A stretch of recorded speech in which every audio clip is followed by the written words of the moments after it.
Hello everybody, it's Ron Howard, your old pal from xTreme Sequences, and this is going to be part 2 of Better Days, building a sequence.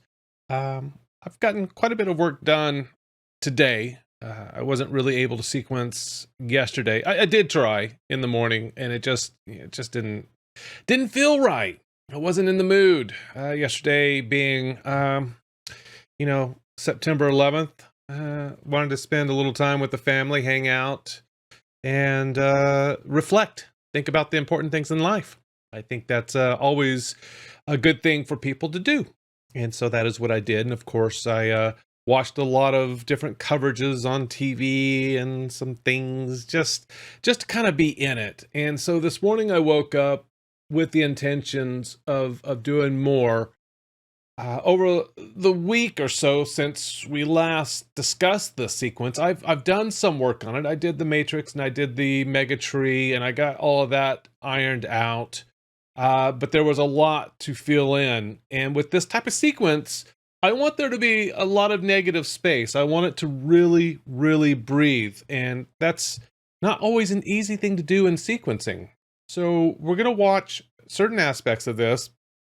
And then we'll watch the whole thing through, or maybe we should just watch the whole thing first and then talk about it. Let's do that. That's a good idea. Here we go.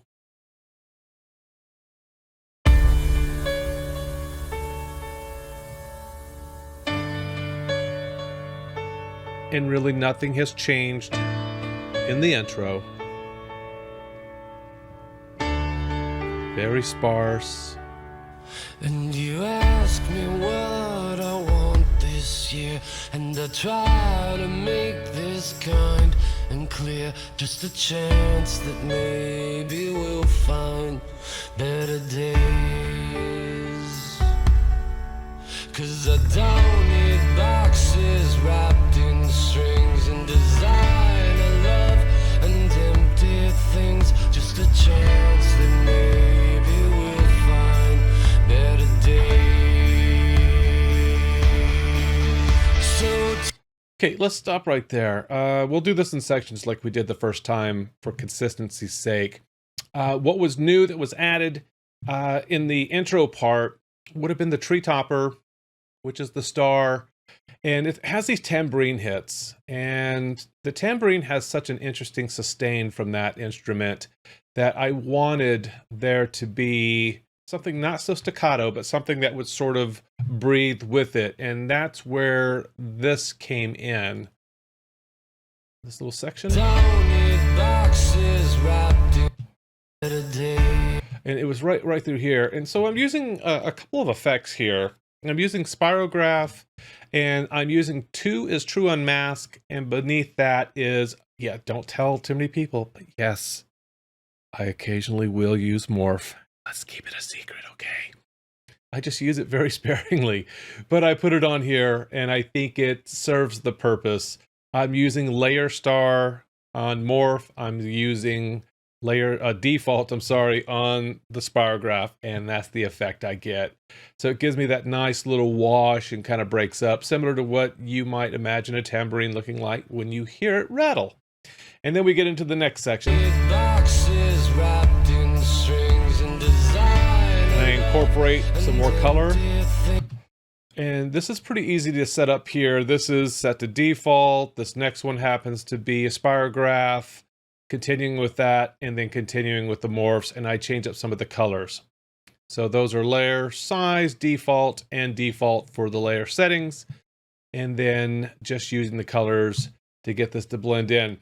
I do introduce a couple more instruments here, or I should say models, and that is I wanted the soft feather look of the arches to kind of swoon in there really, really casually. I introduce a bass guitar lick with the fireworks model here.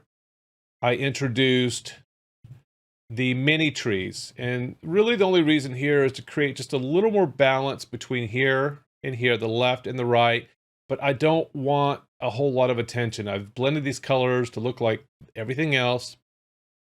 I'm okay with a little bit of attention for the bass, because that's the color I see with low notes a lot of times. And then I did introduce the house. I wanted to keep this really, really subdued.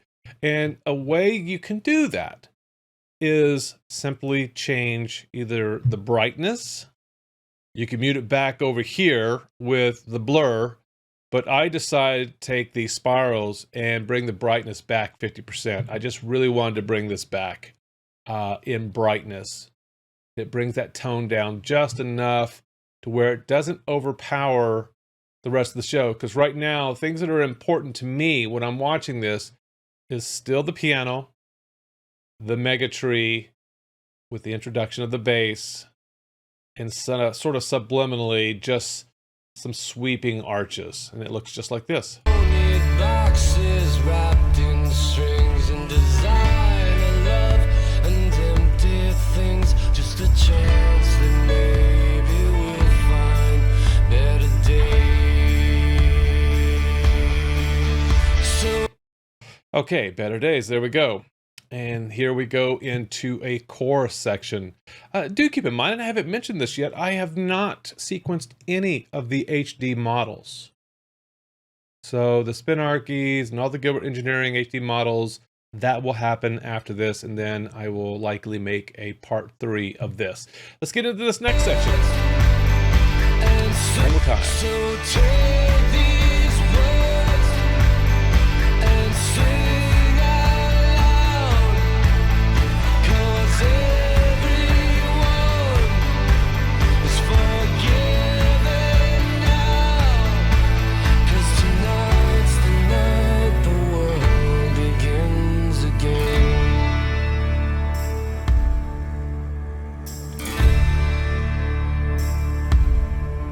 I need All right, quite a bit more going on. So this turns into a power session. The first introduction of the chorus comes in, and I sort of hit it over the head pretty hard with movement. And the way I look at this movement is it's going with the music. It's sort of disconnected, which I think creates a sort of a hint of desperation. We see that as I spoke in part 1 video about the hesitation here, and I'm further illustrating that there's still some disconnected emotions here. I got some things that are going up a little bit faster than what's going to the left. The left is very symmetrical in what's happening left to right with the rhythm. I have waves here in my mind. Events of our world can be very wavy, and it is not in the literal sense. There's a lot of things here that represent ideas and concepts. So again, I didn't want to have images of waves, but I wanted to create waves. And that's the beautiful thing about X-Lite and the effects and some creativity it offers. You can really make things look interesting without being too literal. As for the rest, I've basically copied what's happening on the mega tree to create a little more fill in on the icicles.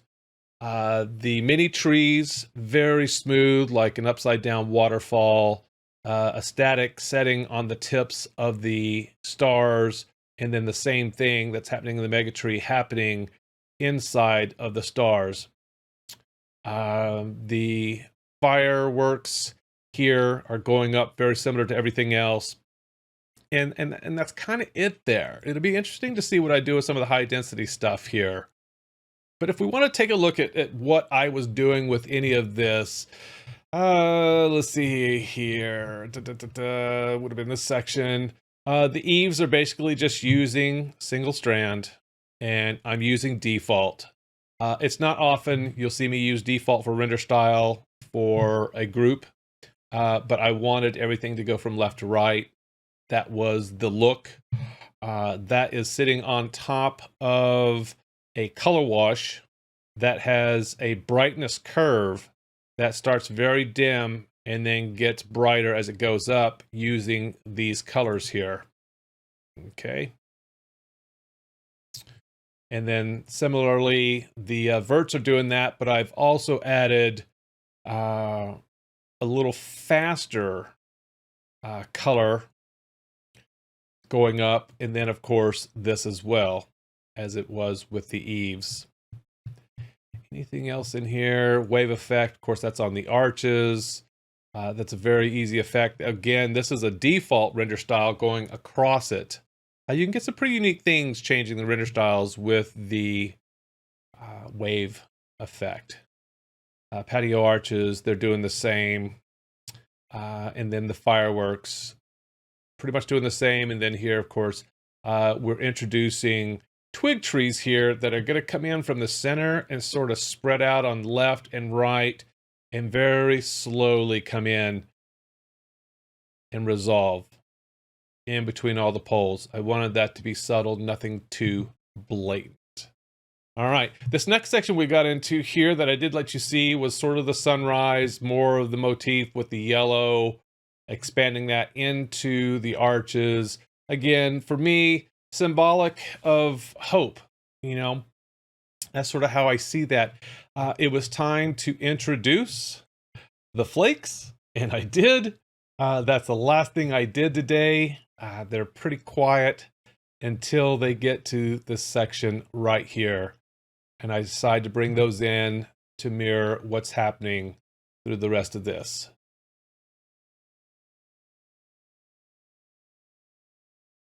And then I have the fan effect that has them turning left to right. Above that would be the shockwave. And then this little section right here, that just follows. Let's get to the next section. I need someplace simple where we could live, and something only you can give, and that's faith and trust and peace while we're alive. And the one poor child who saved this world, and there's 10 million more who probably could, if we all just stopped and said a prayer for them. So here, some symbolism, but also a little, some of it literally in your face. I want to be careful how I say that because there is an image going up. I did try to make that as interesting as possible so that as it's going up, it looks unique and then resolves at the top of the tree at the very end. So as this is climbing, I wanted it to resolve in the star and get bright right in that little section. The matrix is sort of doing what the tree's doing. What I like about this section is it's probably the longest sustain of single effects that I have in sort of a whole house effect. You'll notice that I have 0 whole house effects, but all of this section here, if we scroll down, I have a lot of the twinkles independently placed all over the place. And I did this on purpose because some I'm using per preview, some I'm using default, some I'm using overlay center. It depends on the model and how it adheres to the buffer and the layout as to which one I chose. I didn't want them to be to look like they were somehow in concert. I really wanted it to be somewhat fragmented. And I think live, this is going to look beautiful and the tree is going to complement it. The tree is doing some interesting things here with the use of multiple layers. There are 5 layers that are making this happen. And from top down, we have our meteors, which is using a 2 is true unmask, followed by the tree with some branches that is using 2 as mask, followed by, oh no, did I put another morph in there? I did. There's a morph in there, which is 2 is unmasked, followed by normal spirals that are using value curves. And this value curve here, I spent some time on trying to get this to be really smooth in the way that it turns, gets smaller, hesitates, comes back, sort of resolves, the hand will go up. and then sort of back in. And that was fun to work on. And I took that same concept and just put it over on the matrix, but I changed a few things up. I didn't want to put the hand on there, and I decided to tell this to be 2 as true unmask, followed by 2 as mask, followed by 2 as unmask, and then have the diamond shape in here. And just sort of not make it the star of the show, but just interesting. And I think we just lost our matrix because I touched it. Oh well. Let's get to the next section, shall we? And here we go. So take these words Back to a chorus. and sing out loud, 'cause everyone is forgiven now, 'cause tonight's the night the world begins again. All right. So some groovy stuff happening in there. As we get into this section, I wanted to do something nice with the matrix that would complement the tree, but still support the story. And there's all these power hits in here with the snare. And I really wanted to give emphasis to those. I thought, well, what can I do? How can I make the matrix continue that story, make it look elegant, emotional, and not just look like I'm trying to throw Cirque du Soleil at it for the sake of Cirque du Soleil. It has to have purpose. And so with the matrix, I've got my power hits here, which I really like. I'm using a fan, or a pinwheel that is, with 6 arms. These guys, I'm sure that is using 3D inverted, sparkles. And then on top of that, where did it go? Where'd it go? Where'd it go? Where'd it go? Matrix, matrix, matrix. There we go. There we go. Click the wrong one. Let me just play this a little bit. And of course, it's going to want me to render that, but I'll just go over these settings quickly for you. So there are 6 arms. I'm using a 3D inversion. That's set to default, right? So that's on top. Beneath that is going to be a 2 unmask of meteors, followed by 4 more fans. These 4 fans are all in the corners. So if we look at the x-axis and y-axis, they're all in the bottom, top, left, and right corners. And they're all going into the direction toward each other. And that's sort of how that works. Cool stuff, cool stuff. All right, let's get to the next section.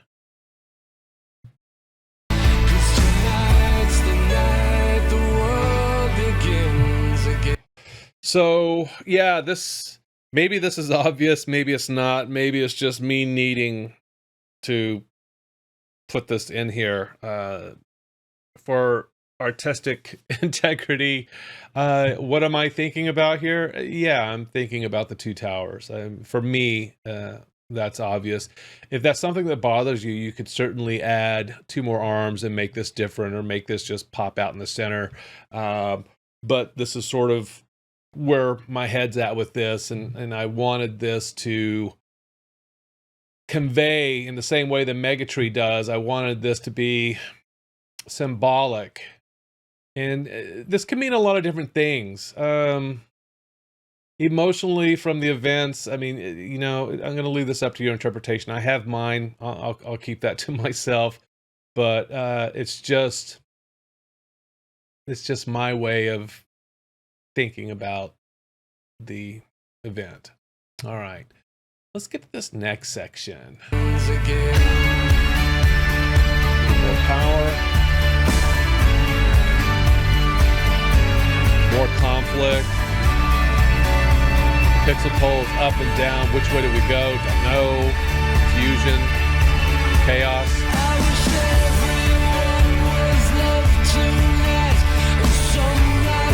Let's go back to that section, because I think this is interesting through here. People will always ask, what are you thinking about? And I did the wheels on this. In my mind, it just makes me think of fire truck wheels, police car wheels. When I've watched the footage of the events, I'm always drawn to motion, things that move things. And to me,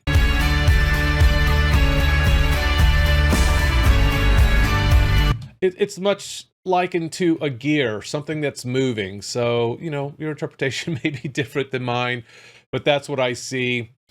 We see a lot more going on here. I do bring in the windows just to help balance some color. They're not doing a lot.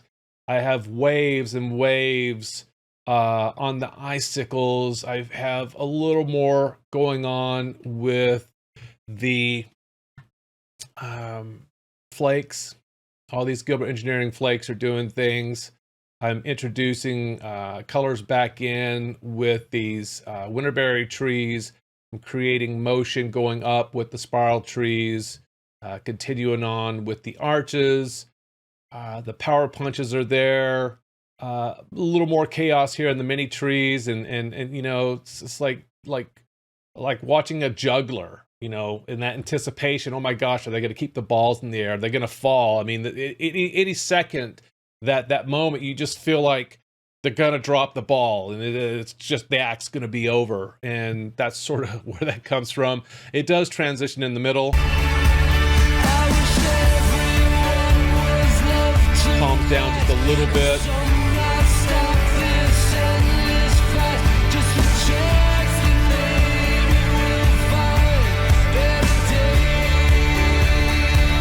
And that's because it does go back into the lyrics about finding better days. So, you know, again, trying to transition into some form of symbolic hope.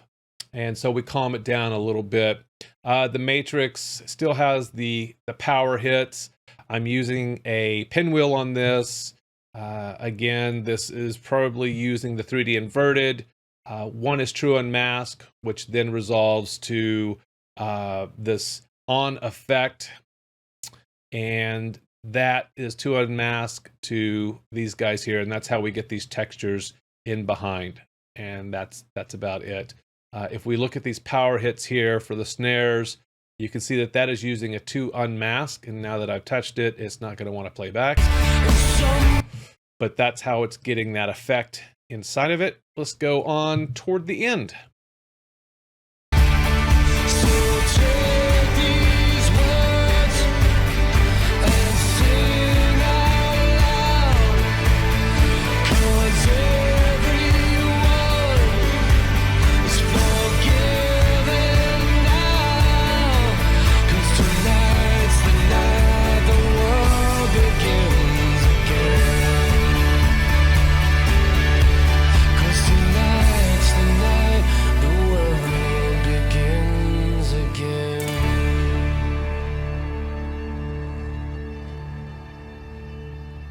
And that's the outro. So there was only one thing in here that is different than everything else, and that's because this section inside here really didn't have anything going on, and I didn't want it to compete, so I did throw in a little section that included the kaleidoscope, and I'm using the 6 arms of the pinwheel again, and then all the texture of the kaleidoscope is happening inside the legs. And it's a very short duration. It matches the colors, blends in with the tree, doesn't really take too much away. The flakes are doing what the flakes are doing. I spent some time on those to get them to blend in. And I'm using mostly either flakes or the arms to get these effects. And you can see that they all look pretty cool. They're going in the same direction as the Matrix pinwheel. So we have that continuity, we have like-minded colors, and of course we have the contrast with the reds and the yellows happening throughout the rest. I really do like working with the eaves when there are sparse pixels. I think it adds quite a great amount of difference to a show. Instead of everything just always being on and always through the length of the model, it does really break it up, and I sort of just like that. If you don't, you can always change it. Other than that, that's where I'm at. I'll look forward to getting the HD props on there. There's going to be quite a bit of work with that. I probably won't do anything with the letters other than they were in a whole group effect. This is one of these sequences. I just really don't want Merry Christmas to be blatant in this. I think this is one of these not so traditional Christmas songs the way I've sequenced it, and that's with purpose. So next will be all the HD models, and my goal is not to screw up the work I've done so far with the sequence by over sequencing, and that's my burden to carry. So I hope this has been helpful for those of you that want to learn to sequence or just curious what I think about and how I sequence. All right, you guys have a great one. See ya.